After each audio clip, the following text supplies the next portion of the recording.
Panginoon sa lahat ng blessings and challenges na binigay niya sa buhay ko. Lahat ng paghihirap ko, lahat ng pagod, sobrang worth it talaga na nakamit ko yung tagumpay kasama yung mga mahal ko sa buhay.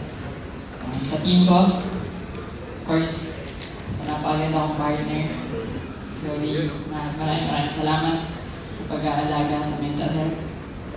And Ma'am Cynthia, maraming salamat sa pagtitiwala at unang naniwala sa kakayahan ko.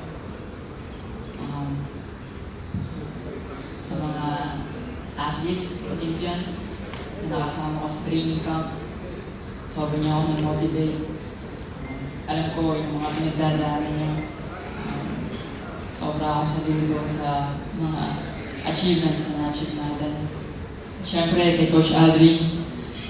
Coach Aldrin, love you po. Salamat sa pagbubog, sa pangaraw-araw, sa disiplina, sa pagsuporta sa mga gusto ko. At syempre, sa pagsuporta sa pagiging atleta. Maraming salamat po, Coach. Maraming salamat ulit sa mga nagdasal, sa mga nagpuyat. Lahat po yun ay worth it. Thank you so much po. Sama-sama po nyo kami ipagdasal ulit sa darating na 2028 para sa LA Olympics. Ako po si Carlos Mulo at ang panalo to ay panalo natin lahat. Maraming salamat.